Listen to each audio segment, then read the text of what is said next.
إلهي عظم البلاء وبرح الخفاء وانكشف الغطاء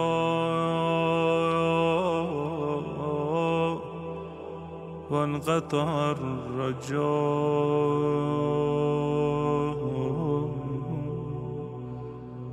أضاقت الأرض ومنعت السماء وأنت المستعان وإليك المشتكى وعليك المعول في الشدة والرخاء.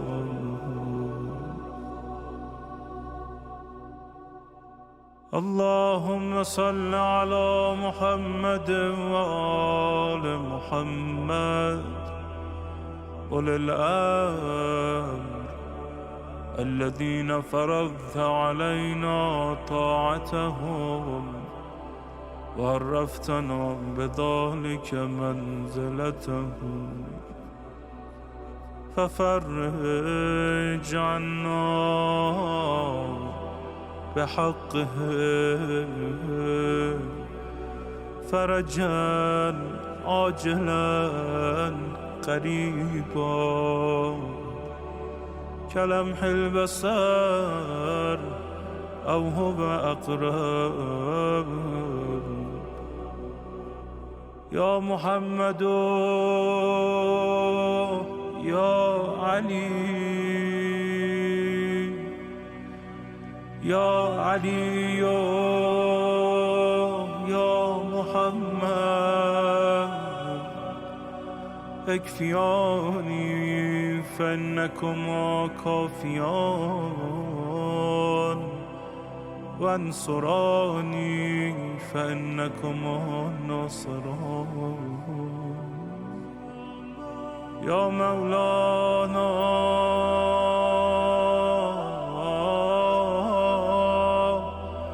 يا صاحب الزمان الغوث الغوث الغوث أدركني أدركني أدركني الساعة الساعة الساعة العجب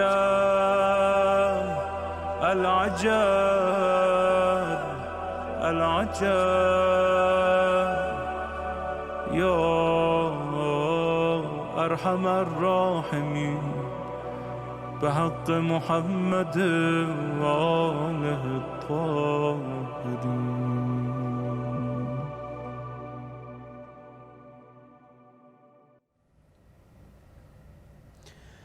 أعوذ بالله من الشيطان الرجيم بسم الله الرحمن الرحيم والصلاة والسلام على سيدنا وحبيبنا وطبيب نفوسنا أبي القاسم محمد اللهم صل على محمد وآل محمد وعلى أهل بيته الطيبين الطاهرين المعصومين الصادقين. Assalamu alaikum wa rahmatullahi wa barakatuh to yet again another week of The Guided. We do apologize for starting a bit later today. There was a minor thing that we were trying to get working in order to provide some evidence for you guys in regards to tonight's lecture. Alhamdulillah, it did work. However, it may flicker a little bit, but inshallah, we will be able to achieve what has been desired. Tonight we have with us our guest speaker, Sayyid Mahdi Al-Mudarrasi. Sayyidina, Assalamu alaikum wa rahmatullahi wa barakatuh. Alaykum assalam wa rahmatullahi wa barakatuh, Haj Ali. Thank you for joining us yet again for another discussion with us. Thank you for having me. Thank you very much. We've been honored to have your presence, and inshallah we hope to work with you much more as time passes, inshallah. My pleasure. Jazakumullah khair. So tonight's topic is about science of hadith. One may ask, what is the science of hadith? And such questions that begin to arise in one's mind is, how do I know that this chain of narrations is authentic? For example, when someone comes and says to you, how do you know how to pray? The Holy Quran, it tells you that you need to pray. However, it doesn't specifically advise you on how to pray. And this is where we go back to hadith. So trying to understand if a hadith is authentic or not authentic can play a major role in our life and our religious obligations in regards to whether we are conducting an act of worship correctly or incorrectly according to the chain of narrations, in which the science of hadith is something that explains such things. So as per usual, inshallah, we will begin with the Sayyid giving an introduction on the topic of the science of hadith, and then inshallah we will get straight into tonight's topic.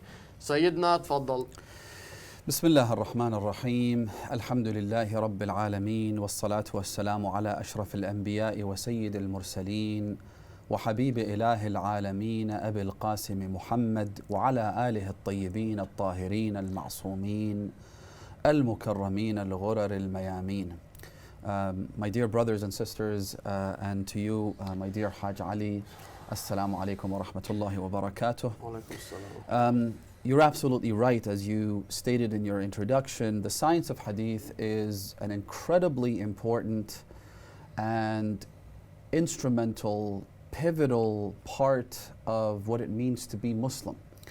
The role that hadith plays in formulating our, from our theology all the way down to the most infinitesimally small aspects of jurisprudence, hadith plays a very, very big part, which is probably why the discussion revolving around the science of hadith is a very thorny and controversial one. The history of hadith is tumultuous, to say the least, and it's gone through many periods of upheaval and lots of challenges, precisely because hadith plays such a pivotal role in how Muslims understand their religion, and specifically how they understand the Holy Quran. So the single most important text in Islam requires hadith in order for the book, for the Quran that is, to make sense in many parts of this holy book. And it kind of, it's almost like, this might not be the best description of what we're up against, what we're dealing with, but one way to describe it would be, you have a constitution in many countries around the world. Most countries have a constitution which kind of outlines the broad values of a given society.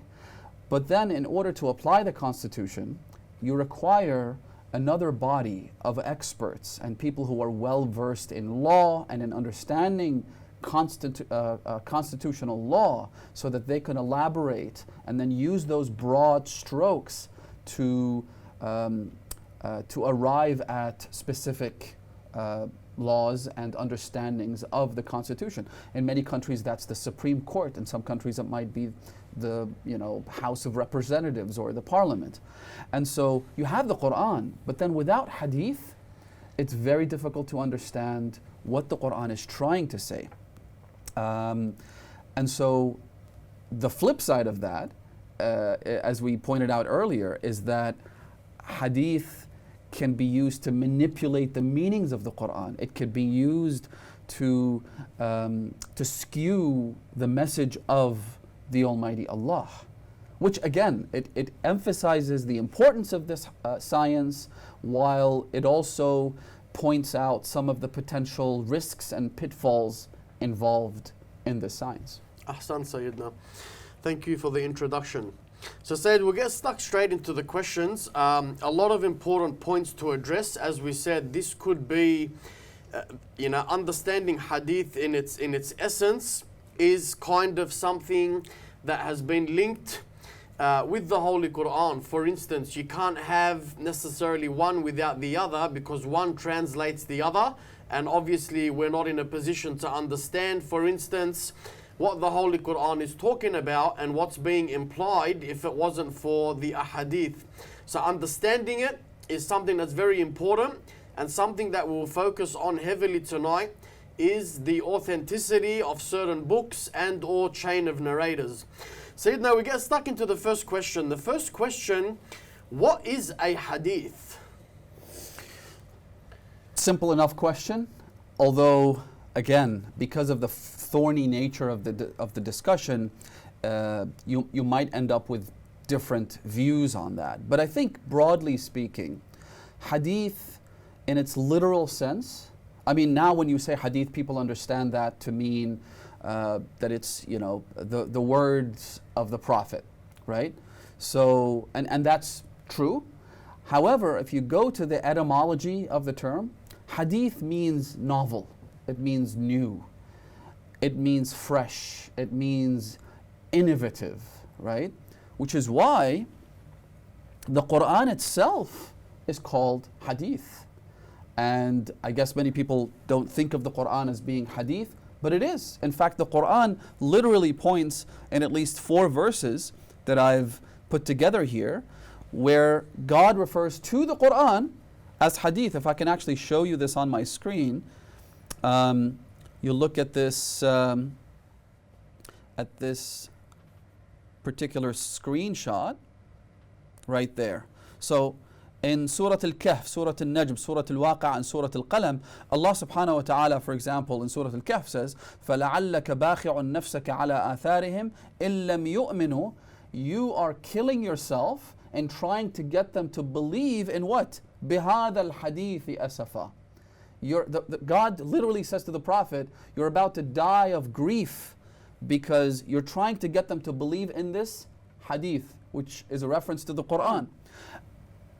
أَفَمِنْ هَذَا الْحَدِيثِ تَعْجَبُونَ. Allah subhanahu wa ta'ala also says in Surah Al-Najm, are you amazed of this hadith, meaning the Quran? أَفَبِهَذَا الْحَدِيثِ أَنْتُم مُدْهِنُونَ فَذَرْنِي وَمَنْ يُكَذِّبُ بِهَذَا الْحَدِيثِ. So the point here is that hadith means novel and new, which is why we refer to the Prophet's traditions and words and epithets and quotations also as hadith. Why? Because the Prophet's words are luminous, beautiful, ever fresh reminders and guides to the truth. And they're always beneficial, they're always fresh, as we said earlier. 1,000 years would go past, 1,000,000 years could go past, and yet the Prophet's words are just as luminous, just as beautiful, and we could use them just as well as they did when they first heard them from the Prophet coming out of his blessed lips in order to find guidance. Kalamukum nur, as we say in Ziyarat al-Jama'ah. So that's basically what hadith is in a nutshell. Of course, there are lots of nuts and bolts, but we'll probably get to those later, inshallah. Inshallah. Sayyid, what is the history of hadith? So as I said earlier, it's a very turbulent history. Essentially, hadith, as I said, is the words that people heard the Prophet say those things, whether it be in conversations or in sermons or on the battlefield, wherever the Prophet said anything, those words were then taken by the community, by the Muslims. They heard them, and interestingly enough, the advantage that the community had back then was that we're talking about Arab culture.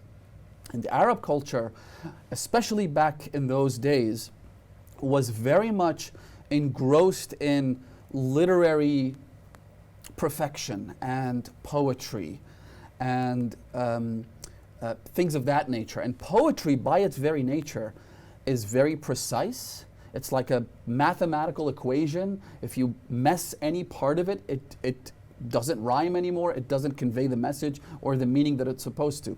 So Arabs were used to the culture of words being copied, remembered, and transmitted in as precise a manner as possible. So when the Prophet spoke, those words were then taken and they were memorized, they were essentially passed from one person to another, and then they were compiled at some point down the line as well. So later on, when people realized, we've got this treasure chest, this incredibly important source of knowledge, and it has to be preserved, it has to be protected, so it was also written down. Now, the history of hadith, and this is, I think we would need an entire episode or maybe a series just talking about the history of hadith, but I'll try to summarize as best as I can. It went through two major stages, right? The first was, believe it or not, the banning of hadith, right? And this is something that I guess a lot of people aren't familiar with, simply because of the prevalence of hadith in this day and age. I mean, hadith is everywhere, right? You have all these books, all these collections, all these canonical sources, so to speak, which comprise many hadiths and different, categorized into different subjects and topics and whatnot. So hadith is, there are apps and websites, and you could search through them, translate it into multiple languages. However, what people need to understand is that right after the death of the Holy Messenger of Allah, there was a royal decree, so to speak, which was issued by none other than the first Khalifa, the self-proclaimed successor of the Prophet, Abu Bakr, who proclaimed that hadith should not be written down. In fact, I don't know if I can actually show you some of these references. I think it's important to actually do that because we're talking about this very pivotal phase in the science of hadith. Sure. So Al-Dhahabi, if you look up here, Al-Dhahabi is a very famous historian who subscribes to the Sunni school. He has a book called Tadhkiratul Huffaz. He narrates a series of ahadith from Aisha, no less, right? Who says, for example, جمع أبي الحديث عن رسول الله. My father, Abu Bakr, compiled 400 narrations, 500 traditions, hadiths from the Prophet. وكانت 500 حديث فبات ليلته يتقلب كثيرا. That night, he was uneasy. He spent the night turning over and whatnot. قالت فغمني فقلت أتتقلب لشكوى أو لشيء بلغك. So I became concerned for him as my father, and I said, are you okay? Do you have a sickness or some kind of pain that you're suffering from? He didn't say anything. فلما أصبح قال أي بنية, my daughter, bring me the hadiths that I wrote and compiled and kept with you. هلم الأحاديث التي عندك. فجئته بها, I brought them to my father. فدعا بنار فحرقها. Then he set a fire and burnt all the books of hadith. Now, I ask you, if someone did this today, like imagine if someone got all the volumes of Sahih Bukhari or Sahih Muslim or Sunan al-Tirmidhi or Ibn Majah or Musnad Ibn Ahmad or whatever, and burned them, wouldn't there be like protests and Massive uproar. 20 McDonald's at least being burnt down in protest? Or I don't know, like there would be massive uproar. But that's literally what Abu Bakr did. And what's interesting is that at the very beginning of the hadith, Aisha says, my father compiled those hadiths from the Prophet. In other words, we're not talking about fabricated hadiths or weak hadiths. We're talking about Abu Bakr taking them directly from the Prophet. He also says, Al-Dhahabi says, Inna Siddiq. So as if this wasn't enough, he then made a declaration. He said to the people, بعد وفاة نبيهم, after the Prophet died, إنكم تحدثون عن رسول الله. You quote traditions and hadiths and you attribute them to the Prophet. تختلفون فيها. And there are differences between how you perceive those hadith. As we know, like even in Sahih Bukhari now, if you look at the book, there are so many contradictory hadiths, right? One person narrates it one way, the other narrates it in a different way. What do you do when you have a contradictory set of hadiths? There's a whole process to follow. You try and figure out which is the correct one. You try and understand that maybe one hadith was said in different circumstances, in a different context, right? Abu Bakr's methodology was very different. He said to them, bring all the books that you have. فَلَا تُحَدِّثُوا عَنْ رَسُولِ اللَّهِ. I want you to stop quoting the Prophet. Do not narrate any hadith. فَمَنْ سَأَلَكُمْ. Whoever asks you, where are the hadith of the Prophet? What did your Prophet say? Tell them, بَيْنَنَا وَبَيْنَكُمْ كِتَابُ اللَّهِ. The book of Allah is all we need. Now this reminds you, I'm sure, of the incident when Umar ibn al-Khattab said, and again this is narrated in Sahih Bukhari, when the Prophet said, bring me a pen and a piece of goat skin so that I could write for you something after which you will never deviate, you will never go astray. إيتوني بدوات وكتف لأكتب لكم ما لن تضلوا بعده أبدا. Which, again, this sounds to me, the Prophet isn't asking for a cup of water. And even though, like if he was, you'd think that every Muslim would jump at the opportunity. They would die to bring water to the Prophet. The Prophet is saying this is much more than water. This is much more than some personal request. This will guarantee your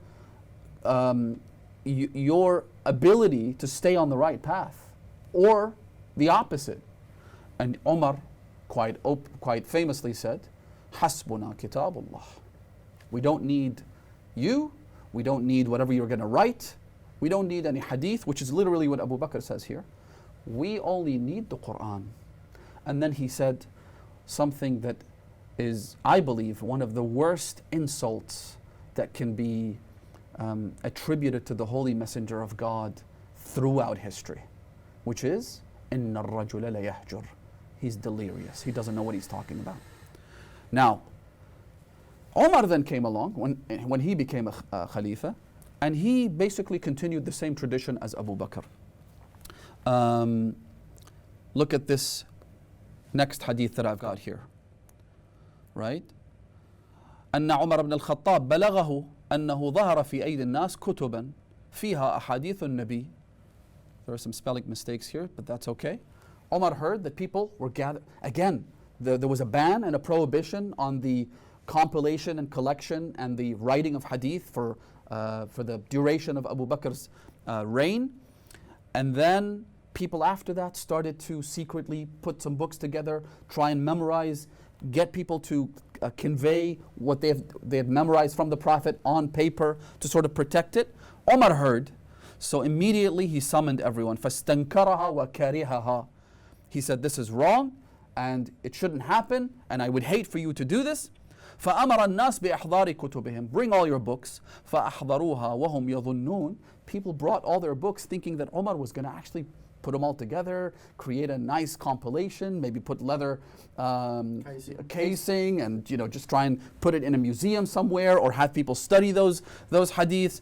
يَظُنُّونَ يُرِيدُ النَّظَرَ فِيهَا فَأَحْرَقَهَا بِالنَّارِ. He burnt them all in fire. ثُمَّ قَالْ أُمْنِيَّةٌ كَأُمْنِيَّةِ أَهْلِ الْكِتَابِ. I won't even tried to comment on this part of the statement that he made. He said, this is a wish just like the wish of the people of the book. I don't know what he's talking about. I don't know what exactly he's referring to. But anyway, the reference is Hujjiyat al-Sunnah by Abdul Ghani. Right? At-Tabaqat al-Kubra لibn Sa'd. Ibn Sa'd wrote this 4-volume book, I believe, about At-Tabaqat, where he talks about the different layers of companions and whatnot. There he mentions this hadith as well. عن القاسم بن محمد بن أبي بكر إن عمر بن الخطاب بلغه أنه قد ظهرت في أيدي الناس فاستنكرها وكرهها. Basically the same incident. He mentions how he took all those books, right? He burnt them, and then he said, فلا يبقين أحد عنده كتابا إلا أتاني به.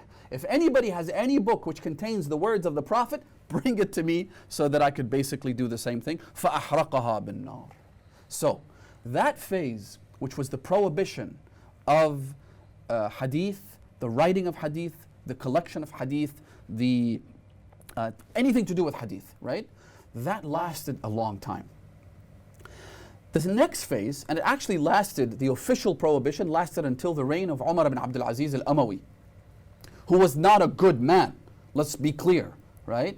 He was less evil than the other Umayyads, but he just employed different strategies.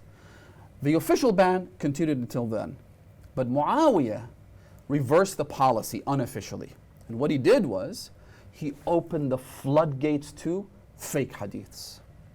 Now that hadiths have been suppressed throughout the reign of the first Khalifa, the second Khalifa, the third Khalifa, Ali ibn Abi Talib was never given a chance. 4.5 years, non-stop wars and conspiracies against him.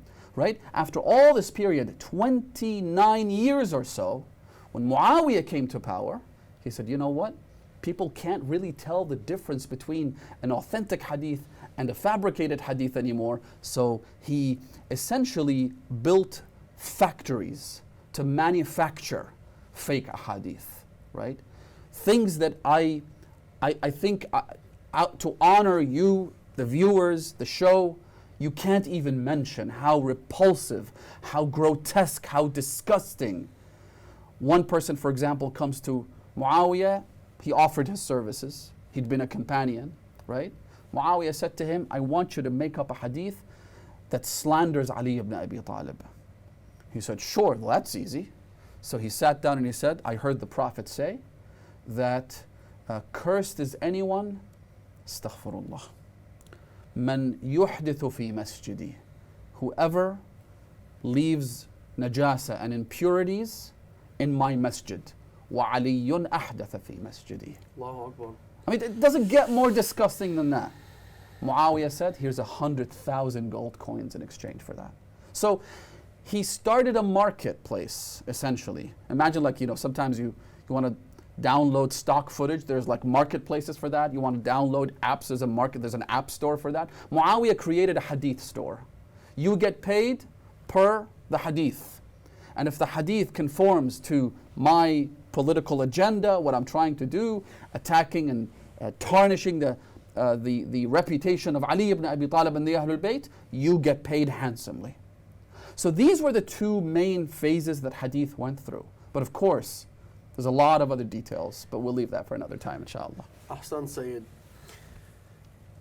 Sayyid, someone may ask, as we noted on the start of the show, why is hadith important? Like, besides the fact of having to use the hadith in order to understand how to pray and whatnot, like, what's the value of it? Like, why is it something that's so important to the point where it's actually placed alongside the most authentic and holy book on the face of the planet?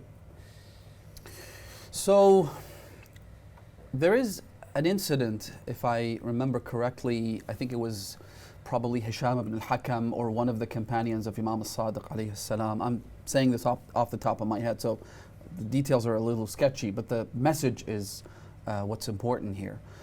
And he has a discussion or a debate with someone specifically about this issue, and he narrates prophetic traditions. And so the opponent says something along the lines of, I mean, if the 12 Imams that you believe in are supposed to be divinely inspired guides, then why don't we see their names in the Quran? Or something along those lines. You know, those petty, pathetic, extremely laughable arguments that you sometimes hear from people. And he said in response that, haven't you noticed that the Quran is a book that those who believe in an afterlife will quote the Quran. Those who like to misinterpret the afterlife and say that it's spiritual and not physical, they'll also quote the Quran. Those who believe in predestination and coercion, that we have no choice in our actions, they'll quote verses from the Quran. Their opponents will quote verses from the Quran. Pretty much everyone will quote verses from the Quran. They'll simply quote verses that they can manipulate into appearing as though they support their argument. So he says, now that I've seen pretty much every deviant group will reference the Quran at some point or another, that tells me that the Quran requires a qayyim. In other words, the Quran needs a measuring stick. The Quran needs some manner, some object or person that is going to set the record straight and tell me what the actual meaning of the word is or the verse. Because we know that language can easily be manipulated. Language can be twisted and turned to mean different things to different people. And so that's why you need the qayyim of the Quran. Of course, he was actually referring to the Imam, the Prophet, and then the Imams of the Ahlul Bayt, who act as qayyimeen, which is why the Quran itself says, فَاسْأَلُوا أَهْلَ الذِّكْرِ إِن كُنْتُمْ لَا تَعْلَمُونَ. Refer to the people of remembrance if you do not know. If you get to a dead end and you don't understand what the Quran is trying to say, or it appears contradictory, what do? You go to the people of remembrance. Rasulan dhikra. The Quran itself says the Prophet is the dhikr. So Ahlul Dhikr are who? The family of the dhikr, the family of Rasulullah. It's right there in the Quran. I'm not even quoting a hadith here. But my point is that you need a qayyim, and that qayyim will essentially give you hadiths. So the point I'm trying to make is that the importance of hadith is precisely to alleviate and prevent misinterpretations of the Quran, which we know can be extremely dangerous. If you misinterpret the Quran, you end up being like ISIS, and you end up being like, the staunchest Wahhabis who will kill and murder. I mean, ISIS were essentially Salafis, that's what they said. We're merely going by what they're saying. And you could also have people at the very opposite end of the spectrum. So what do you do when you have all of these discrepancies, all of these contradictions? You need the hadith precisely because of that. And at the end of the day, Allah subhanahu wa ta'ala reveals a holy book for all of humanity forever and ever. How is God supposed to provide teachings for every single detail in our lives and directions for every time and era in a book that contains 6,000 verses? It's just not going to happen. The Prophet was not just a mailman. He wasn't just a delivery person who brings you the book of Allah, have a good afternoon and goodbye. The Prophet's role was to take the Quran and interpret it, elaborate on it, expand it, extrapolate rulings from it. That's what the Prophet does. In fact, I'll share this with you. Look at what the Holy Messenger of Allah says. He says, أَدَّبَنِي رَبِّي. This is a famous hadith. I believe the Sunni school also accepts it. The Holy Prophet himself says that I was disciplined by my Lord. أَدَّبَنِي رَبِّي فَأَحْسَنَ تَأْدِيبِي. And he perfected his discipline. He created the perfect model of emulation, the best possible prototype you can have for a creature of God, sculpted by the hands of God himself. His character was absolute perfection. أدبني ربي فأحسن تأديبي. Why am I saying this? Listen to this next hadith. عن أبي عبد الله عليه السلام. Our sixth Imam, Imam al-Sadiq عليه الصلاة والسلام says, إن الله عز وجل أدب رسوله. God disciplined, perfected, sculpted his messenger صلى الله عليه وآله حتى قومه على ما أراد ثم فوض إليه. After creating this perfect prototype, God then gave him the authority to do whatever he wants. Meaning, he can now set God's religion. It's almost like when you have like a protege, or you have a son, or you have someone that you teach and provide instruction to, and you spend many, many years just perfecting their personality. You mold their brain and their way of thinking in such a way that you know they're going to do exactly as you want them to. And so then you can say, you know what, go and run my company. Go and do this, that, or the other. Because you have no qualms, you have no reservations about that. You know they're going to do the right thing no matter what. Imam al-Sadiq is saying, God created this, He perfected the personality and the discipline and the education of Rasulullah, then He gave him authority that was unimpeded, it was unlimited. Do whatever you want. فقال, how do we know that? Where's the evidence from the Quran? ما آتاكم الرسول فخذوه وما نهاكم عنه فانتهوا. God then says to the people, now that I've created this perfect role model, whatever He says to you, you have to follow. Whatever He prevents you from, you have to listen to Him. In other words, He doesn't even need to refer to me anymore. Think about that for a minute. He is so perfect, and He is such a devoted slave of God, that out of His free will, He's not a robot, but out of His free will, He will do exactly the things that will please Allah subhanahu wa ta'ala. So now, do whatever you want, because it will please Allah. ما آتاكم الرسول فخذوه وما نهاكم عنه فانتهوا, which explains the importance of hadith. What that tells you is now, whatever the Prophet says is as authoritative, as important, and as critical as the Quran itself.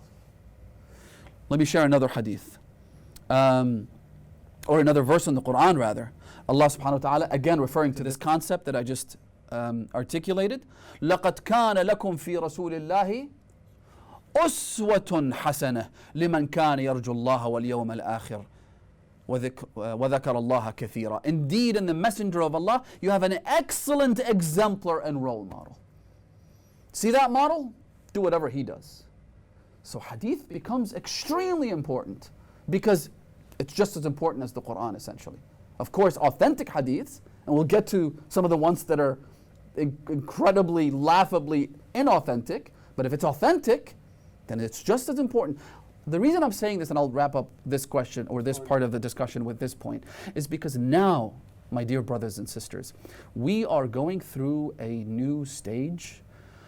This whole I don't know what to call them, like Muslims 2.0 or whatever, who in order to misapply, misinterpret, manipulate the verses of the Quran to suit their idea of what it means to be a modern Muslim, they have no choice but to disregard the hadith. Because the only way you could do that is to take the Quran, which is malleable, which is flexible, which is open to misinterpretation because it's broad at times, and just interpret it whichever way you like. The problem you have is you will come colliding head first with the hadith. So what do? You say, I'm a Qur'ani Muslim. It's only the Quran. Well, why? Because the hadith, we don't know what's authentic, we don't know what's accurate, so it's confusing. So we're going to throw the baby out with the bathwater. We're going to go all Umar and Abu Bakr on this and burn the hadith. Not literally burning, but intellectually disregarding all of the hadith. And this is what we find today. In order to justify certain crimes, abominations, grotesque actions, which have been rejected by Muslims for eons, suddenly in order to justify those, or to make them acceptable, You have to disregard the hadith, but you can't, because you'll run into verses like this in the Quran.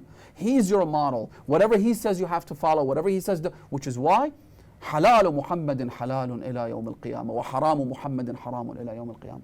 حرام Muhammad, not the Quran. Obviously the Quran, whatever Quran says, halal is halal. Whatever the Quran says is haram. But no, we're going a step further. Whatever the Prophet says is a law. Ahsan Sayyid. Ahsan. Sayyid, next question. We see a lot of the Muslims speak of this terminology that's known as Sunnah. So the question is, what is Sunnah? Is it referring to Ahlul Sunnah Wal Jama'ah? If not, who are referred to as exemplars of this Sunnah? So, two parts to that question. The first is the meaning of Sunnah, and then we'll get to the title Ahlul Sunnah Wal Jama'ah.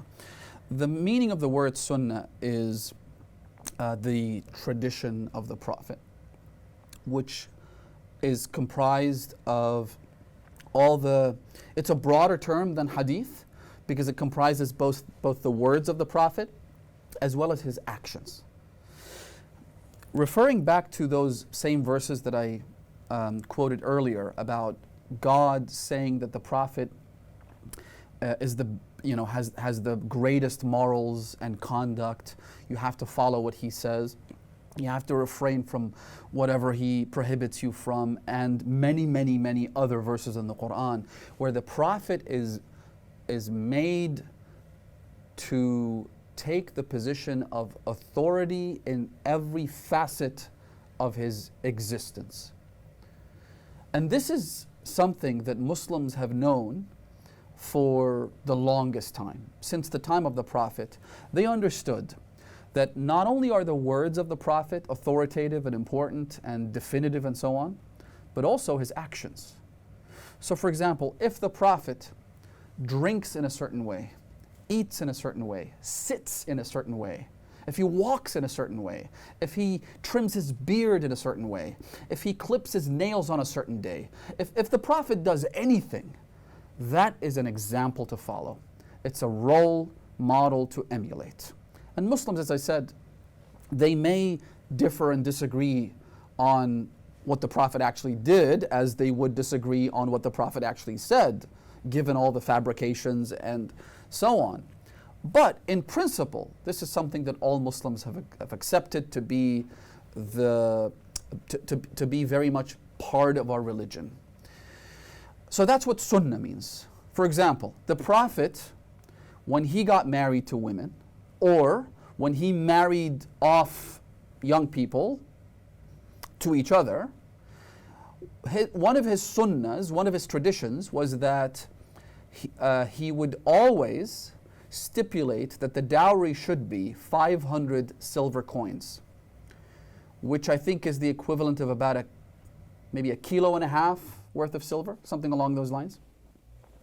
So because the Prophet married Khadija alayhi salam and the other women, and the dowry was always 500 silver coins, that becomes a sunnah. Which means that while it's not obligatory to restrict the dowry to just 500 silver coins, it is a sunnah, which means that that is the ideal thing to do. That is what God wants us to do. Again, it's critical to remember. In fact, I'll go a step further. If the Prophet likes a certain food, that becomes a sunnah, which means it pleases God if we ate dates because the Prophet loved dates.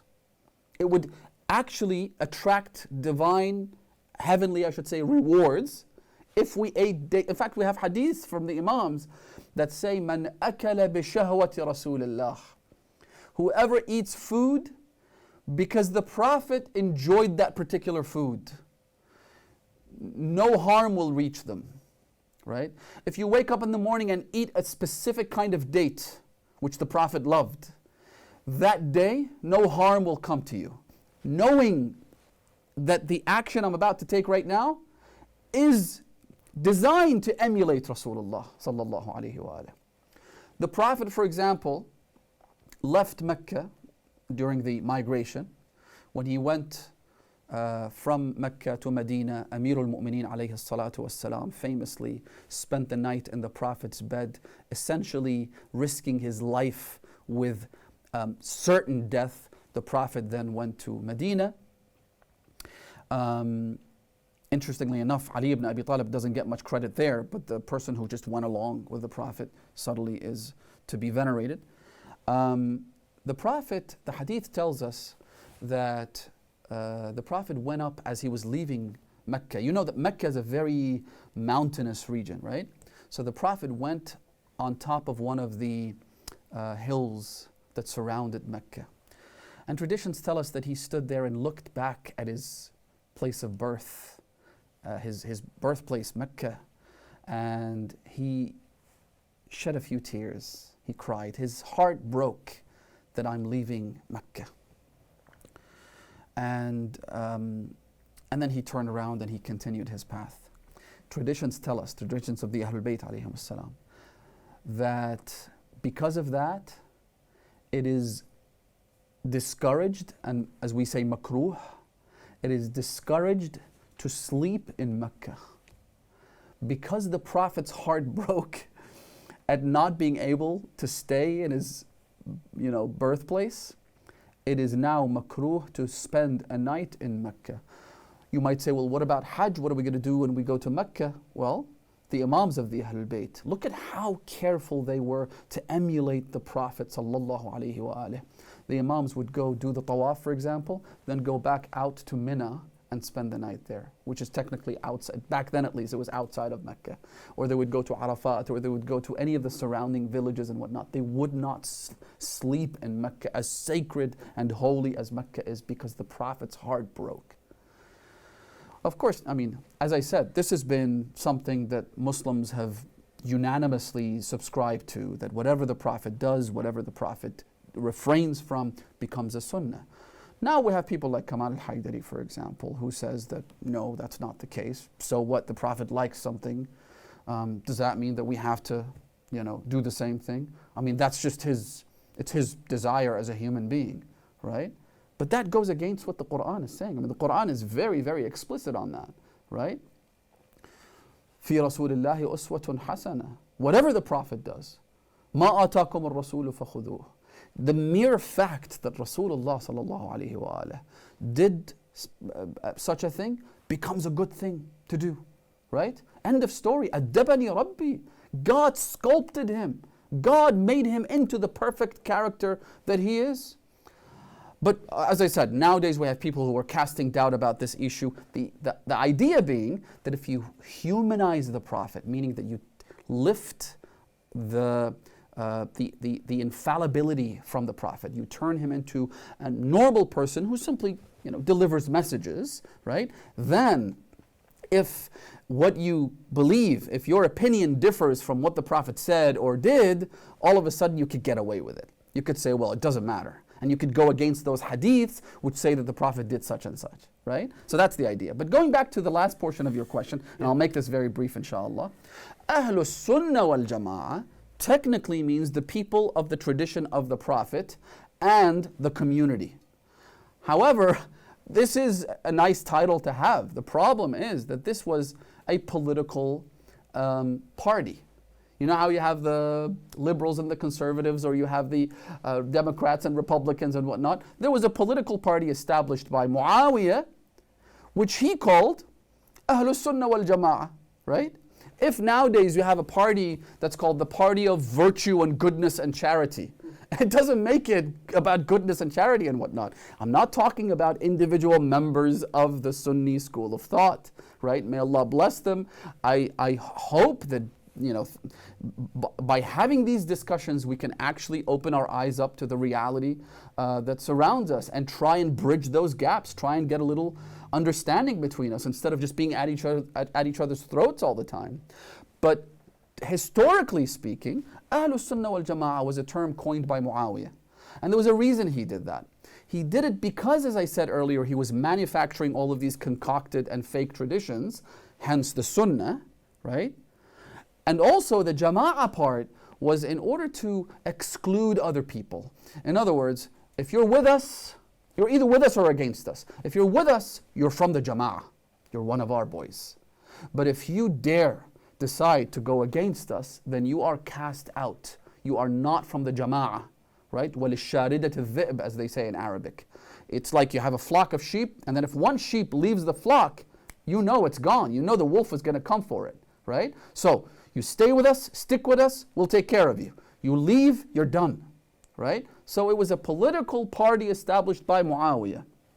And so now, our invitation to our Sunni brothers and sisters is, you want to follow the tradition of the Prophet? Please, let's do exactly that. Let me mention a short poem, if I may, very, very short in Arabic, and explain it, because it goes right into this idea of hadith. Ash-Shafi'i says, extremely respected, highly regarded Sunni scholar, he says, إِذَا شِئْتَ أَن تَرْضَى لِنَفْسِكَ مَذْهَبًا. If you want to choose a sect for yourself, if you want a sense of belonging, you want to become a member of a particular group, now that we have so many of them out there among the Muslims, if you were to choose just one, what should it be? إِذَا شِئْتَ أَن تَرْضَى لِنَفْسِكَ مَذْهَبًا يُنَجِّيكَ يَوْمَ الْحَشْرِ مِنْ لَهَبِ النَّارِ. But you want to choose carefully. You want a sect or a group that's actually going to help you on the day of judgment and save you from the hellfire. إذا شئت أن ترضى لنفسك مذهبا ينجيك يوم الحشر من لهب النار فدع عنك قول الشافعي ومالك وأحمد والنعمان وكعب أحباري. Then don't go after Shafi'i, Ahmad ibn Hanbal, Malik ibn Anas, Ka'b Ahbar, who was a non-Muslim converted to Islam, and all of a sudden he's coming up with all of this garbage, fabricating fake hadiths. فدع عنك قول الشافعي ومالك. Shafi'i and Ahmad ibn Hanbal and Abu Hanifa and all of these people, they came about 150 years after the Prophet. You want the Prophet? Go to the source, he says. وأحمد والنعمان وكعب أحباري ووالي أناسا قولهم وحديثهم روى جدنا عن جبرائيل عن الباري. You want to follow someone who quotes his grandfather, who quotes Jibra'il, who quotes God himself. You want to follow someone, follow the Ahlul Bayt. You want to be a follower of the Sunnah of Rasulullah, don't get it from Ka'b Ahbar. Don't get it from people like Abu Hurairah, who literally spent 6 months with Rasulullah. 6 months. And he narrates over 10,000 hadiths. So in the Sunni tradition, the highest performer, the one with the highest number of hadiths is Aisha. Right? Even though Aisha spent how much with the Prophet? I mean, let's be sort of logical about this. Aisha was one of how many wives? She was one of 9 wives, right? The Prophet also had a day job. The Prophet would go out and he would spend the entire day with the companions. There's wars, there's a government to run, there's all kinds of things, right? And then in the evening, he shares his bed with one of 9 wives. So how much time did she really spend with the Prophet? Not much, right? And yet, she has the highest number of hadiths quoted from the Prophet. Sure, next guy is Abu Hurairah, with only 6 months. A 6-month rap with Rasulullah, and he's got over 10,000 hadiths. I mean, it's ridiculous. Follow the Ahlul Bayt. You want the Sunnah? Wallahi, you will not find the Sunnah anywhere but at the doorstep of Ali, Fatima, Hassan, Hussein, and the family of Amir al-Mu'mineen, the children of Rasulullah himself. Ahsan, Sayyid. Ahsan. Sayyid, next question. Can anyone narrate a hadith? If so, how do we know what's authentic and what isn't authentic? Can anyone narrate a hadith? Well, no. Hadith is one that requires diligence, it requires precision, it requires memorization, it requires, that's basically what scholars of hadith and those who authenticate hadiths do. They sit down, they look at the biography of the people who narrate those hadiths. They even look at things like, as I just said, whether the person was a precise kind of individual. For example, if he narrates one hadith to someone in a certain way and then narrates it in a slightly different way to someone else, they lose brownie points there, right? They're like, okay, hang on a second, you're supposed to be consistent, and you have to be as precise as you can when narrating the hadith. So, even like personal character traits, was the person the kind of individual who would be known as a exaggerator, not a fabricator, not a liar, but you know how you have people like that who are, they use hyperbole and they exaggerate and so forth. Is there indications that this person fit that description? So they look at all of these different factors and they come up with like a score system, so to speak. However, if your question refers to this day and age, like, can I narrate hadiths to other people? It's interesting you say that, because scholars back in the day, like even up to 100 years ago, they would ask their teachers to give them ijazat riwayat al-hadith. Ijazat al-riwayah was a common practice. So in order for me to narrate the hadiths that I heard from you as my teacher, I would need your explicit written permission to do that. Well. And so you have, for example, just an example that comes to mind, Sayyid Mar'ashi al-Najafi rahmatullah alayh, he was a muhaddith. He's famous for his massive collection of hadith books and library in Qom, which is one of the greatest libraries in the Middle East. And he himself was a muhaddith, very keen on these sorts of things. He gave my father an ijazah, and I've seen it. So in order to have the skill sets to narrate a hadith, scholars would have to evaluate you and figure out whether you're someone who's worthy of doing this. Now, of course, the whole thing is just, bonkers. You've got all kinds of people narrating all kinds of hadith, which is why it's important that today, if I narrate a hadith, that I try to stick to the reference and make sure that I attribute the hadith to its reference. In which case, I would not be someone transmitting hadith. I'm simply conveying what I have in my possession. Such and such book said this, and that's good enough. But it's also important not to mix the hadiths that are not authentic with the ones that are, and so on. So you have to have a basic understanding. For example, I see people on social media who quote hadiths, and it says قال Rasulullah, and they quote the hadith, not knowing that this hadith is, for example, from a book that we don't recognize. And there are lots and lots of books that we don't recognize. So you have to have at least a general understanding of these books and whatnot to tell other people. Ahsan Sayyid. So the second part of that question, just to touch on briefly, is how do we know what's authentic and what isn't authentic? Good question. And I think that itself needs a series of shows to discuss it. But in a nutshell, our scholars have spent a very long time and exerted every effort and exhausted every avenue to authenticate the traditions of the Prophet and the Ahlul Bayt. It's their job, it's their profession. They've already done that. And one thing I always say is that if the book is in the famous collections of hadith that we have here, like Al-Kutub Al-Arba'ah, like even Bihar Al-Anwar and others, I think these are generally hadith collections that we can reference. That doesn't mean that we will always understand the hadith. In fact, that's most of the time that's not the case, right? But can we consider those hadiths to be authentic? My answer is yes, unless proven otherwise. So by default, I would take the hadith books narrated in Al-Kutub Al-Arba'ah, which are actually themselves based on what we call the 400 fundamentals, Al-Usul Al-Arba'amiyah, which were books written by the companions of the Imams. They would actually go to the Imams, they would hear from them the hadiths, they would write them down. So they would transcribe the actual words of the Ahlul Bayt.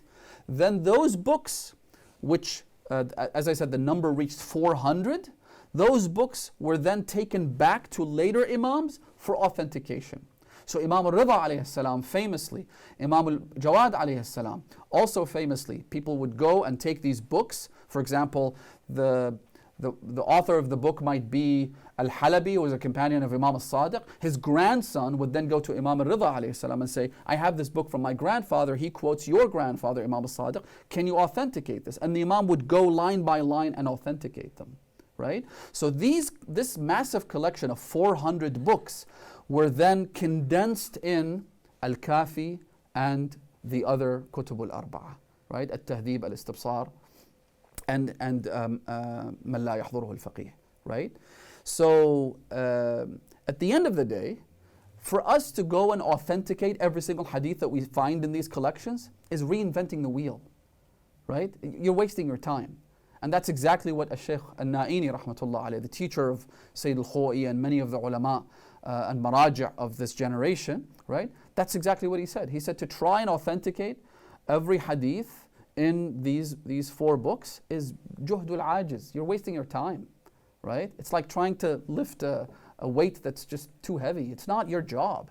You can take it as authentic unless proven otherwise. Are we saying that every single one of those hadiths is authentic? Maybe not. I mean, there could be like 1 out of 1,000 or whatever that's not authentic.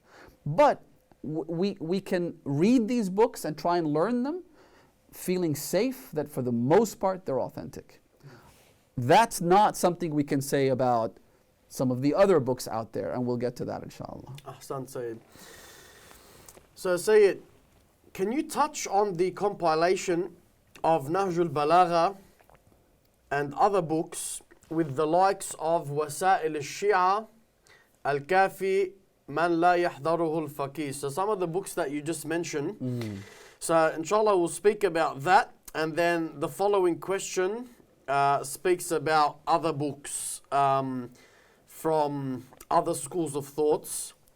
So inshallah if you can touch on that, it would be sure.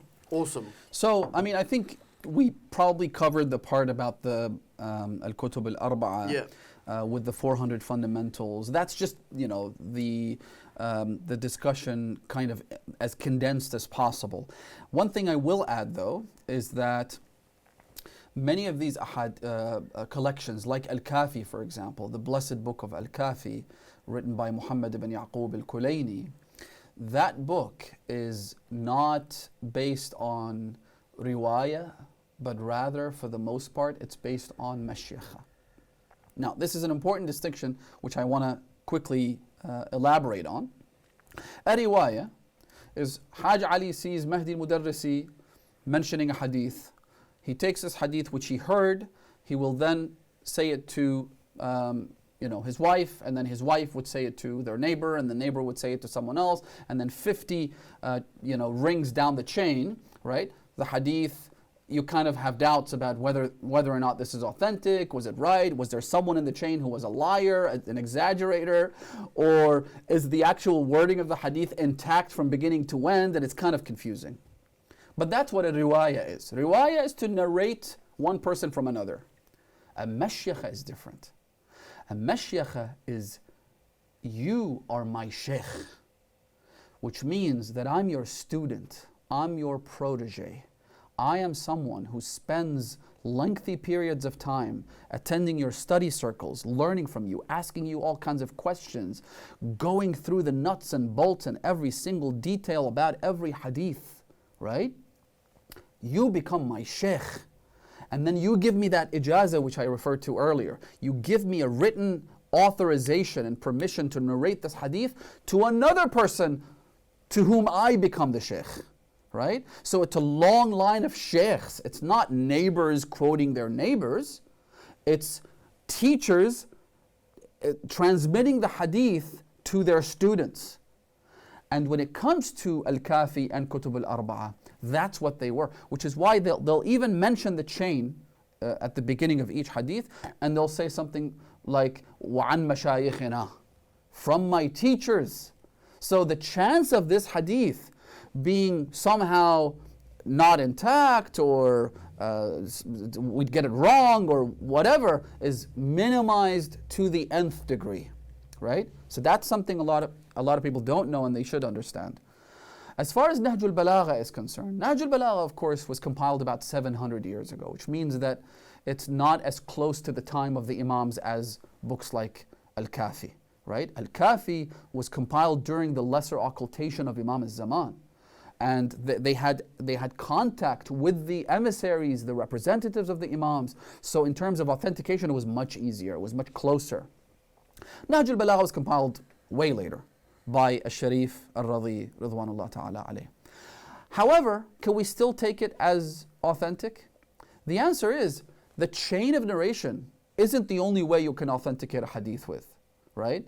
Sometimes, looking at the content of the hadith itself, it gives you enough confidence to accept the hadith as being either 100% authentic or verging on absolute authenticity, which is what our ulama say when it comes to Nahj al-Balagha. Some of the passages in Nahj al-Balagha were transmitted from Sunni books, right? From Tabari and others, right? Does that mean that they're automatically dismissed? The answer is no, because Amir al-Mu'mineen was the commander of the faithful, meaning that he was the head of state. And that meant that he had many people listening to what he said. His sermons would attract thousands and thousands of people. And sometimes those people were not strictly from this sect or that sect, and they would compile those sermons, put them together, and ultimately they were compiled as Nahj al-Balagha. In fact, our scholars have said that the strength, and this is another very, very important point in the science of hadith and authentication, the strength of the content of the hadith oftentimes it compensates for any weakness in the chain. If there is a weakness in the sense that there is one guy out of 30 that we don't recognize, we can overlook that by simply looking at the strength of the actual hadith. No one could have said this other than Ali ibn Abi Talib. Sunni scholars, well, mostly Wahhabis and Salafis and whatnot, have tried to make that argument about Nahj al-Balagha. Oh, the chain, this, that, and the other. But what's the alternative? What's the alternate theory that you're going to come up with? That Sharif al-Radhi wrote all those things? Why would anyone in their right mind produce one of the most brilliant pieces of literary writing, and instead of taking credit for it, he attributes it to someone else? Who does that? Sharif al-Radhi, he himself says, there was no way he could have put it together. There was no way he could have written all that. And the strength of the statements and the sermons and the letters and the epithets in Nahj al-Balagha, I think, leave no room for any doubt about the authenticity of the book, or at least its near complete authenticity. Ahsan, Sayyid. So, Sayyid, moving on to a very interesting question. The question here states, after the question that we've just answered, you get books such as Sahih Bukhari and Sahih Muslim. The question is, what about the likes of Sahih Bukhari and Sahih Muslim? In other words, can you touch on the authenticity or the non-authentic factor of these books? And a question that arises in regards to this is, these books have been given a title before the name of the person that they've been named after, or the person that's compiled it. The word Sahih is something that's clearly and blatantly mentioned. Mm-hmm. Now, for instance, we can all unanimously agree upon, all schools of thought, that the only book that holds that status, without any question, is the Quran. But to put the word Sahih Bukhari and Sahih Muslim, to put the word Sahih terminology before the author's names, it's something of a huge caliber. Something that it needs to hold its value and its weight if it's going to have such a title before it. However, what's the situation with regards to these books? It's a messy situation. Let's just put it that way. I think there's no doubt that Al-Bukhari was an individual who harbored malice towards the Ahlul Bayt. There's no question there. In fact, he says as much. He quotes one of his teachers, his sheikh, and he says, why don't you report more traditions from Ja'far ibn Muhammad as-Sadiq alayhi salam, who was a contemporary of Al-Bukhari? And he said, "Inna fil qalbi min Ja'far ibn Muhammadin shay'un." There's something in my heart vis-a-vis Ja'far ibn Muhammad, right? There's something I don't like about him. And I mean, I'm no doctor, but I could kind of diagnose what was in his heart by using the Quran. إِنَّ فِي قُلُوبِهِمْ مَرَضٌ فِي قُلُوبِهِمْ مَرَضٌ فَزَادَهُمُ اللَّهُ. There's a hatred towards the Imams of the Ahlul Bayt. In fact, I mean, Bukhari, which has something like, 15,000 hadiths or so, there's about 9 he narrates from Ali ibn Abi Talib, but thousands from Abu Hurairah. There's only about 2 hadiths about Fatima Zahra. Nothing quoting Fatima Zahra, but there's like 2 about her. But dozens and dozens about other people. So, he even quotes hadiths from Khawarij, from Kharijites, right? People who praised Ibn Muljam, the murderer of Ali ibn Abi Talib, but refuses to quote a hadith from Imam al-Sadiq, alayhi salatu wassalam. So the guy had beef with the Prophet and his family.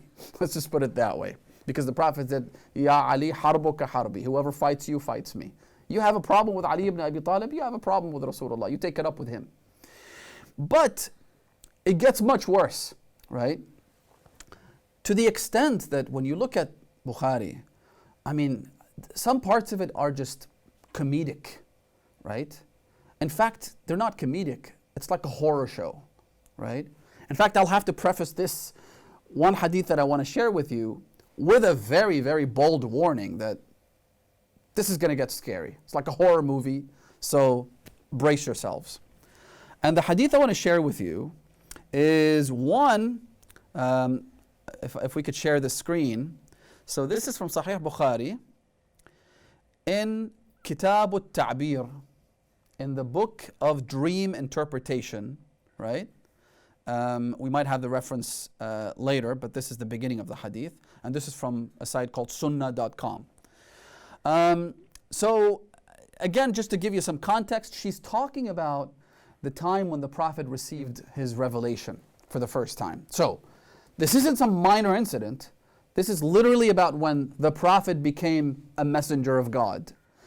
Look at how she describes the circumstances of that incident. Now, if I ask any of the dear viewers, if I ask you, what do you know about how when the Prophet receives his revelation for the first time?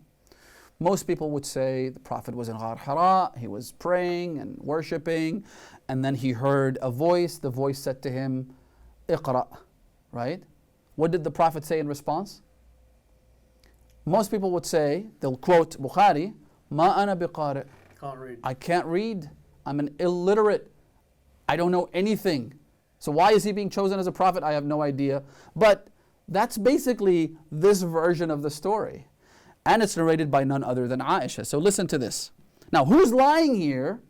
I won't even speculate on that. Is it Bukhari who's lying? Is it one of the narrators of the story? Does it go all the way to the top? I have no idea. But anyway, she says that the Prophet أنها قالت أول ما بدأ به رسول الله. Should I read the English? I might as well read the English, right? Yeah. He used to go in seclusion, she says, at the cave of Hira, where he used to worship Allah alone continuously for many days and nights. He used to take with him the journey, food for that stay, and then come back to his wife Khadija to take his food, likewise again for another period to stay, till suddenly the truth descended upon him while he was in the cave of Hira. All right? So far so good. The angel came to him in it and asked him, I'm reading right here in the middle, asked him to read, Iqra. The Prophet replied, I do not know how to read. The Prophet then added, the angel caught me forcefully. The Arabic word here is, I think, is important. فَأَخَذَنِي فَغَطَّنِي. He caught me forcefully. غَطَّنِي in Arabic means to strangle someone. This is where it gets super weird. The archangel is delivering the message to the Prophet of God, the most beloved messenger. When he says, I can't read, he runs for his throat. Okay? فَغَطَّنِي حَتَّى بَلَغَ مِنِّي الْجَهْدِ. He caught me forcefully and pressed me so hard that I could not bear it anymore. He was almost going to die. Okay? Asphyxiation. I mean, Jibreel, is he some kind of a Criminal? Is he a criminal? Is he a terrorist? Is he, I don't know how to describe it, honestly. Jibreel doing this to the Prophet, no less. I couldn't bear it anymore. He then released me and again asked me to read. Like he gave me a breather and he said, well, do it now. No pressure, right? Whereupon he caught me again. Oh, I replied, I do not know how to read. Whereupon he caught me again and pressed me a second time until I could not bear it anymore. He then released me and asked me again to read. But again I replied, I do not know how to read, for crying out loud. Right? For the third time he did it and said, read in the name of your Lord. اقرأ باسم ربك الذي خلق. Who has created all that exists, has created man from a clot. Read and your Lord is most generous. Basically the chapter of the Quran that we're familiar with, right? After this horror show, this freak incident, the Prophet is being told what to actually read, right? Look at this next slide here. If we can actually open it. There we go.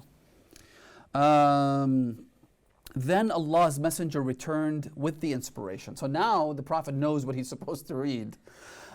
So he then takes this and goes back to his wife. His neck muscles twitching with terror. The Prophet was so scared, and the strangulation I'm sure didn't help. His neck muscles were twitching with terror. Till he entered upon Khadija and said, cover me, cover me. So they covered him until his fear was over. Finally he's relaxed, right? After going through all this monstrosity of a horror show. And then he said, oh Khadija, what is wrong with me? So after all this, he has no idea what's going on. What is wrong with me? He has to ask his wife Khadija to explain. Then he told her everything that had happened and said, I fear that something may happen to me. I'm afraid I might die. Okay.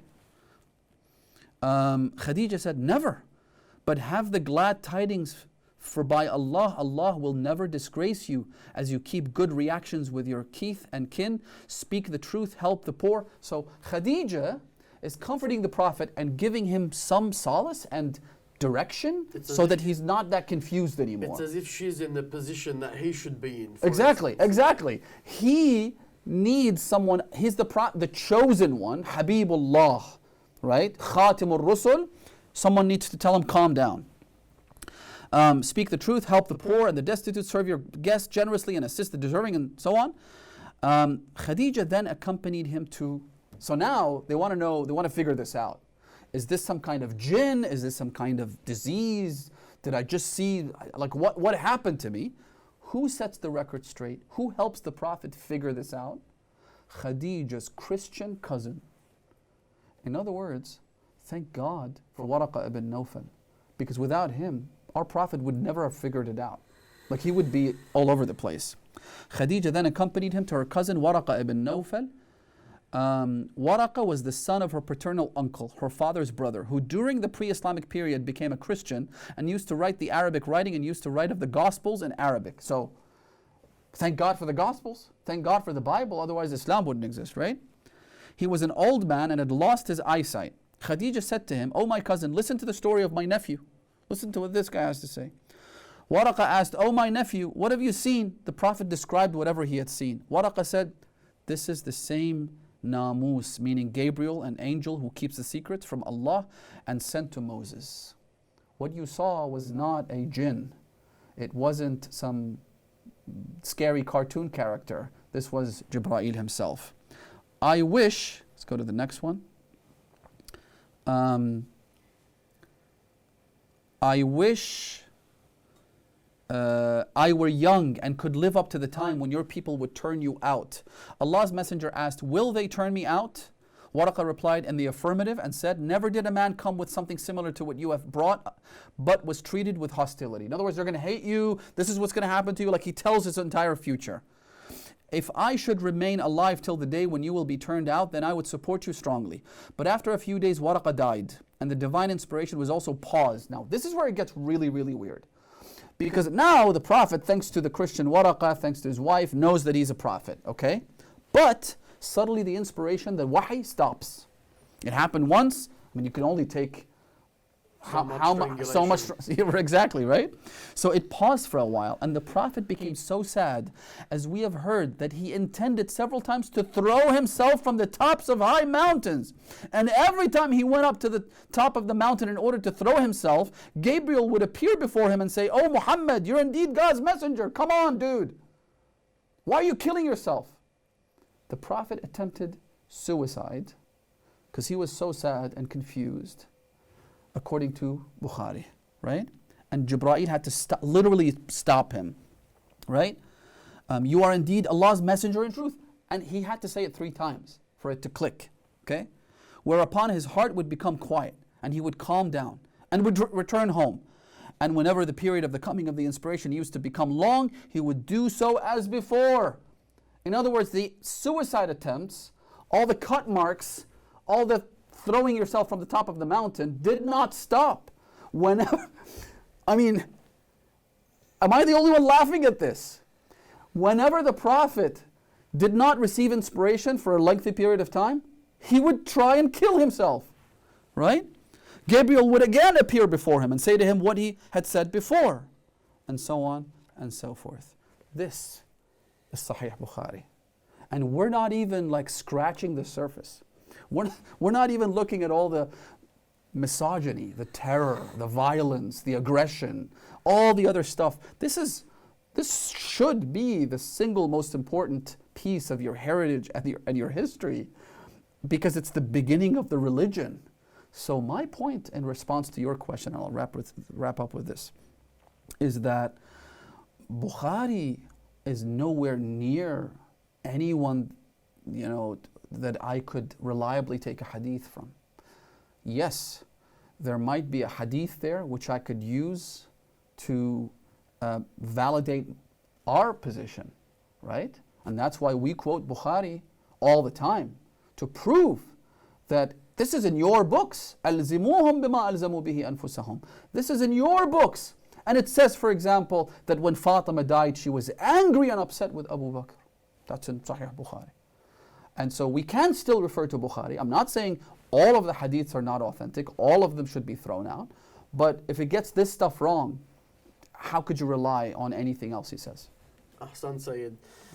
Sayyid, the last question for you is, you've kind of touched up on it, but the question is, why do we say that Bukhari cannot possibly be authentic? I mean, some of the narrations that are mentioned in the book, it's as if information was taken without thought, so to speak. It's like, you have, for instance, I've come across, for instance, myself, within the book, it's either in Sahih Bukhari or Sahih Muslim, where it talks about Sayyid al-Zahra, salamullahi alayha, where she says that, where Rasulullah sallallahu alayhi wa sallam says that anyone that angers my daughter angers me, so forth and so forth. And then I think it's on the next page, like literally the next narration or the next number after it, it states that Abu Bakr did such. And it's like the book's telling you in one moment that if you do this, then it means you've done such and such. And then we have this high caliber status, and then it's like, it's as if Bukhari smashes that title with the following narration, and it's like, yeah, he's got this caliber, but he's the person that done this action. And this is not something we're putting together ourselves. Right. And this is something that I think our viewers need to understand. The fact that these narrations that are being mentioned aren't things that, for instance, you can't come and say, the Shia are just saying such and such because they have hatred towards the Sunni people. For instance, Sunni people haven't done anything wrong. The hatred, it's not even hatred, it's just the understanding of the texts, the science of the hadith. When you go back to history, you go back to the texts, there's only certain things that you can relate to and see a comparison between each other. But then you think to yourself, on one hand, you've got the Prophet's family, and on another hand, you've got the Prophet's companions. So what we need to understand here is that it's not so much about the fact that the Prophet decided to choose his family over his friends and whatnot. It's not a game where the Prophet, took sides and it's like, oh, my family, they're related to me, we're going to take them on board. It was nothing like that. This is the fact where the science of hadith is that you're following something that has come down. You've got revelation, you've got perfect examples, you've got angels that are in the matter, you've got infallibles that are in the matter, humans that have the ability to make mistakes yet choose not to make those mistakes. These are all very, very important factors. And the reason why we need to understand the authenticity of a hadith, again, back to what we said at the start of the program, if you don't follow something that's authentic, you end up becoming a mess. So what we're trying to say here is the fact that Bukhari cannot possibly be authentic for many reasons, as stated earlier. Sayyidina, the last question states, since the question that we've just answered was the case, why do we, you have touched up on it, but why do we sometimes refer to Bukhari as evidence if we have all these narrations, for instance, which go totally opposite Ahlul Bayt? Like you've got people in there that narrate things which have been stated by Bukhari by people that totally go against Ahlul Bayt alayhim salam. Excellent question. I think at the end of the day, as you said earlier, we find ourselves in a world 1400 years after the Prophet, with a, in a state of chaos and confusion. And so as Muslims, I think it's only fair that we try and find the truth no matter where it takes us, right? If I have to follow the breadcrumbs of truth, and if they lead to a conclusion that I don't like, it shouldn't matter because I'm trying to find the truth. I'm not trying to establish my view of what the truth should be. I'm trying to figure out who the Prophet was. I'm trying to figure out who was right, who was wrong, the companions were at each other's throats. They killed each other. There were companions of the Prophet who were killed on the plains of Karbala, right? There were people who were killed who were companions in the camp of Ali ibn Abi Talib in Siffin and in Jamal and in Nahrawan and others. At the end of the day, that history is so distanced from us that we have to set aside our presumptions and our presuppositions and our biases and our, whether I come from this sect or that denomination or my family this, that, it doesn't matter. We have to find the truth, right? As Amir al-Mu'mineen famously said in the Battle of Jamal, when someone walked up to him and he said to him, Ya Ali, you're the Prophet's companion, you're the Prophet's son-in-law, you're the Prophet's brother, you're the Prophet's right-hand man, you're his top lieutenant. And of course, no one's going to dispute that. But on the other hand, I look over there and I see the Prophet's wife and I see the Prophet's cousin, Zubair, and I see some of the Prophet's companions. Like, what do we do? How am I supposed to know which of these two camps I'm supposed to stand by? Because again, as Muslims today, we easily brush this off. And we say, well, there was a fitna and there were some disagreements, but they eventually got along. But if you were there in the Battle of Jamal, which side would you take? You can't say, I'm not going to take a side. You have to pick a side. And whatever side you pick, you would have picked then, you have to pick now as well, right? Because again, as I said, rivers of blood were shed. They killed each other. They can't both be right. So, if that is the case, then we have to look for the truth and the evidence wherever we find it. If we find it in Sahih Bukhari, we'll take it. If we find it in Al-Kafi, we'll take it. If we find it in Nahj al-Balagha, we'll take it. My point to my dear Sunni brothers and sisters is that we read Bukhari. I just did. We read your books. Why don't you read some of ours, right? Read Nahj al-Balagha. And Nahj al-Balagha would be my top choice because it's succinct, it's sweet, it's beautiful, it's a great read, it's one volume. There isn't much to sort of get confused about. You can finish it in a month. Take Nahj al-Balagha and read it from beginning to end. You will love it. I mean, these are the words of Ali ibn Abi Talib, your Khalifa. And all of the other titles that we mentioned earlier. So why do we refer to Bukhari? Number one, because we believe that you should look for the truth no matter where it lies. Right? خُذِ الْحِكْمَةَ وَلَوْ مِنْ أَفْوَاهِ الْكِلَابِ, the hadith says. If a dog tells you something right, take it. Right? If someone who's insane tells you that what you're doing is wrong, and it actually is wrong, listen to what he has to say. Number two, because of the reason that you mentioned earlier, which is that in Sahih Bukhari, there are times when he was forced, he had no choice, to mention hadiths which actually build an entire case for us. For example, the hadith that you mentioned earlier about how the Prophet said, Fatima bad'atun minni man adaha faqad adani. Fatima is a part of me, whoever hurts her hurts me, and whoever pleases her pleases me. That hadith, he had no choice but to mention it, even though it then contradicts with the next hadith, which is about Abu Bakr hurting Fatima az-Zahra and angering Fatima az-Zahra. Why? Because the first hadith was narrated by Abu Bakr himself.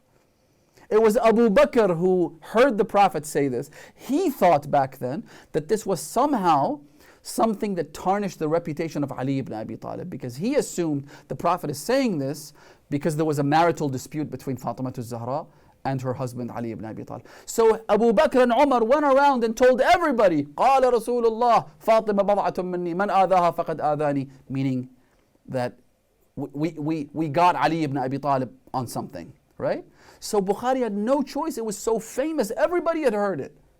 That's why he mentions it. And so of course we're going to use that to build our case. We're going to say, look, it's not as hunky-dory and as beautiful and as rosy as you think it was. There were antagonisms, there was hate, there was vitriol, there was treason, there was a coup, there was people getting killed. Our religion has to be, it's like this uncut gem that you have to extract from a pile of hay. You've got all this baggage, all this history. You have to go and find it. That's part of the test. That's how God designed it.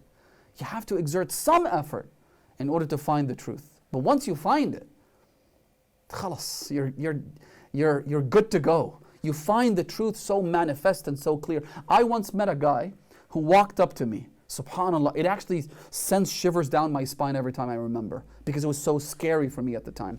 He walked up to me in Masjid al-Rasul sallallahu alayhi wa alayhi in Medina. Went straight up to me because the way I look isn't exactly inconspicuous.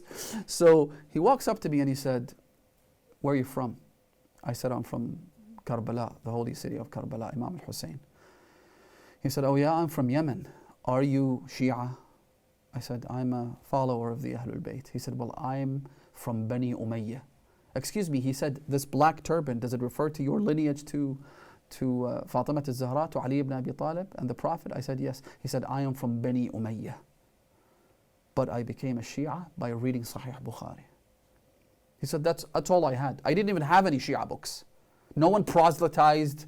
We didn't have missionaries come and tell us to become Shia. No, I used Sahih al-Bukhari, the same copy that was given to me by my Saudi-trained sheikh. I read it and I reached the truth. And I'm one of the Shia of the Ahlul Bayt now. Ahsan Sayyidina. Ahsan, tabarakallah feek. Viewers, that's the wrap for today. So something that, like we said earlier, the science of hadith, it's something that's very important, something that you need to be able to differentiate between what's authentic and what's not. We're not exactly telling the average person to sit down behind the desk and, for instance, analyze all of these. As the Sayyid mentioned earlier, this has already been done by the scholars. However, it's something that you need to look into and something that you really need to think about, and we leave it at that. Inshallah, you were able, as I myself did, benefit from tonight's lecture. A reminder is something that can never be mentioned enough. Sayyidina, Jazakumullah khair al-jaza. Habibi, thank you so much, Hajj Ali. Always a pleasure. Jazakumullah khair al-jaza. And viewers, again, we'd like to thank you for listening in and tuning in. We know it was a bit of a late one. Again, we do apologize. However, as you were able to see, we wanted to show you the script directly so that, you know, there is some form of evidence for you to refer back to.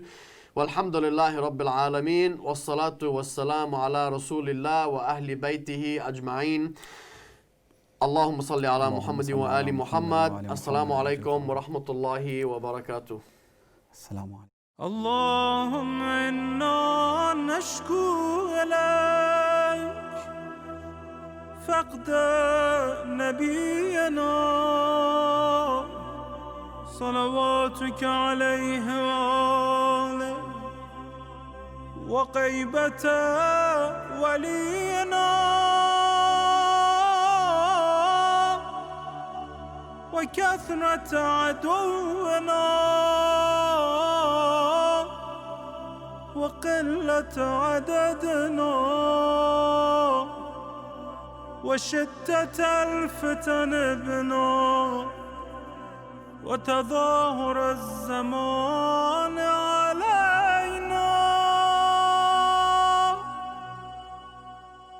فصل على محمد وآله وعنا على ذلك بفتح منك تعجل وبضر تكشف ونصر تعز وسلطان حق تظهر ورحمة منك تجللنا